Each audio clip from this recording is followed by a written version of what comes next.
here from Bookworm Adventure Girl. I hope that you are all well and that you're reading good books. For those who have watched my videos before, welcome back. For those watching for the first time, thanks for checking out my channel. In my channel, I tend to read about diverse books and diverse authors and Canadian literature.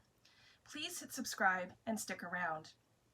Today I am going to be talking about my last book haul of 2020. I have 19 books to share with you, and as usual, they are all diverse when it comes to authors, genres, and topics. I definitely will not get to all of these, if any of these, by the end of this year, but I am happy to have them on my TBR for next year. So first up is The Midnight Library by Matt Haig. I've heard so many good things about this book, and I can't wait to read it. In this novel, there is a library with an infinite number of books. So that just in itself has caught my attention. One of the books tells the story of your life as you have lived it, and another one tells the story of your life if you could have lived it, if you had made a different decision or a different choice at some point in your life. Nora Seed is the main character, and she has the possibility of changing her life for a new one. I think it has an interesting premise. Plus, did I mention that there is a library with an infinite number of books? The next book that I received is a book I've already read, Where the Crawdads Sing by Delia Owens. It was one of my top 10 books from 2019, and I will leave a link to my top 10 books of last year as I'm preparing my top books for this year. This is a special edition. It says deluxe edition at the top. It's absolutely beautiful. I'll show you some of the inside pages. I love this story and how it is written. This book takes place in the late 60s. Kaya Clark is the Marsh Girl and a character that I absolutely adore. Her connection to the land and her way of life is beautiful, but it's not understood by outsiders. And a murder has taken place and she is the prime suspect. And I'm very happy to have this edition of a very special novel. Next I have 3 books by the same author. Cockroaches, Our Lady of the Nile, and The Barefoot Woman are all by Rwandan author Scholastique Mukasonga. So some of you already know that I love Rwanda, and I like to read books about Rwanda, especially during the 100 days of mourning and remembering. That begins in April, and during those 100 days we take time to remember those who died and survived in the 1994 genocide. So these are definitely going to be part of that list. Cockroaches is translated by Jordan Stump, and this is a story about growing up in Rwanda as a Tutsi and being the one that your family trusts will survive. While your family and friends are slaughtered, and you have left everything you know. So this is a story of how to endure the unimaginable and still carry on. And The Barefoot Woman is also translated by Jordan Stump, and this is the story of the author's mother, and it's pre-genocide. And finally, Our Lady of the Nile, which is translated by Melanie Mothner. It also takes place pre-genocide. And this takes place in a school for girls, and it's about what happens at the school with regard to politics, racial violence, and persecutions. The next book I received from ZG Stories and Book Hug Press, and this is one that I am hoping to finish before the end of 2020. Talking Animals by Joni Murphy is a book with all characters who are animals, and it's a story that takes place in New York City, and it is about friendship, art, and the struggle to change one's life. I've been trying to read more classics, and I haven't read anything by Virginia Woolf, so I am going to try and read at least a few in the new year. So I picked up The Waves by Virginia Woolf, and I love these editions. These are the vintage classic editions. This is one that I did recently finish reading this one, so I will talk about it more when I do my December wrap-up, but I am hoping to read some more from her. I didn't hate this one, but I didn't love it either, so there's more to come on this one.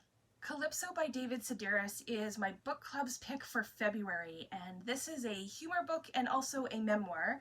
Sedaris shares his story of buying a beach house, and Goodreads says that this book is beach reading for people who detest beaches, and that it's required reading for those who loathe small talk and love a good tumor joke.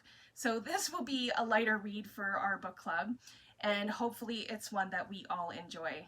The next two books I'm also hoping will be lighter reads. I thought I would try reading some Nora Ephron, who, if you don't know that name, you have probably seen some of her movies. She wrote When Harry Met Sally, Sleepless in Seattle, You've Got Mail, and many, many others.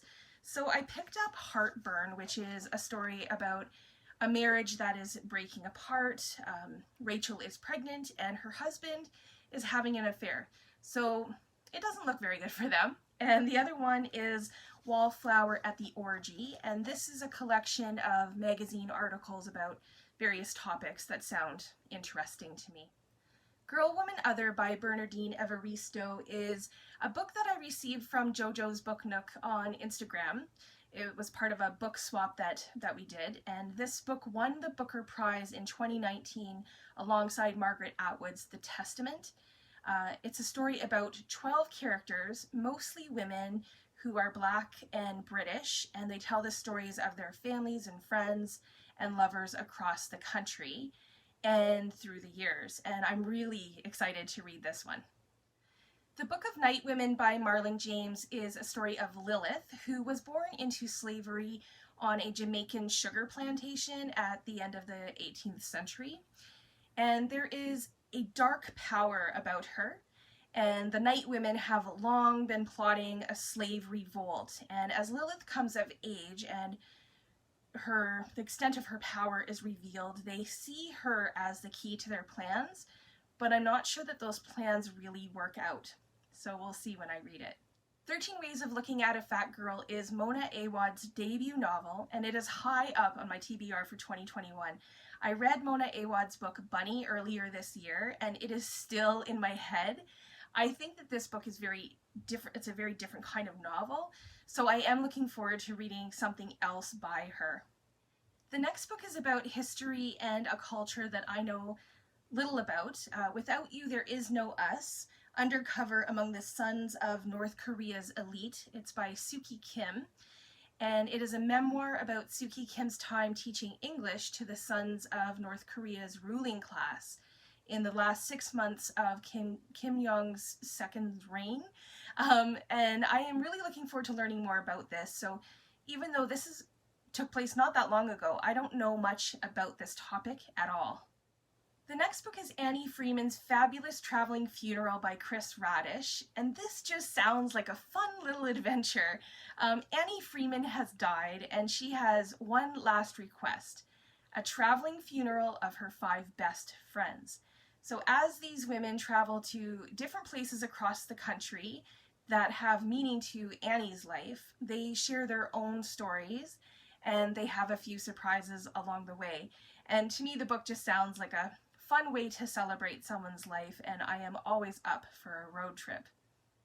This next novel is a historical fiction, and I probably wouldn't have picked this one up on my own, but it was recommended to me. It's called Lincoln in the Bardo by George Saunders, and it takes place over one night in a graveyard. In February 1862, President Lincoln's son, Willie, died, and it was reported that Lincoln returned several times to the crypt to hold his son's body. So from that little nugget of history comes this story, and I am very intrigued by this one. The next book I picked up was J'adore New York by Isabelle Lafleche. I picked this up because we binge-watched Emily in Paris on Netflix, and I have been told that this book is like that, but in reverse. So Catherine Lambert is the main character. She's a young lawyer who loves fashion and who comes from Paris to New York. So I think it sounds like a good, relaxing and entertaining, enjoyable read. Next is I Am, 17 Brushes with Death. This is another memoir, and it's by Maggie O'Farrell.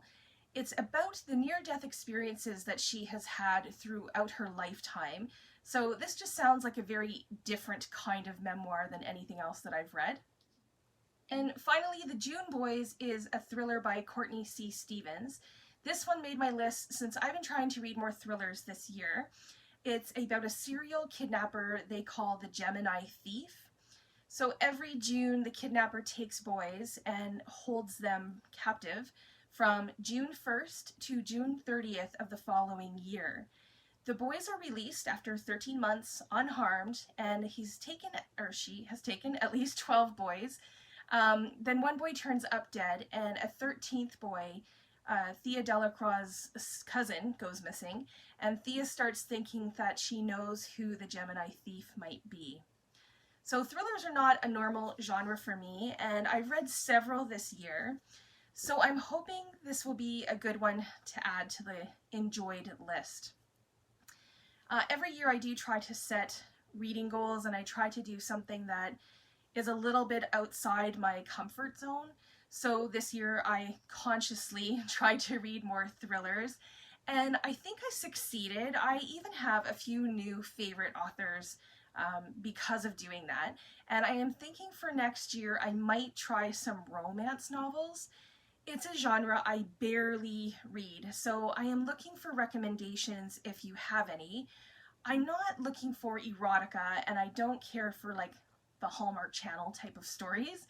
So somewhere in between, I'm thinking like rom-coms.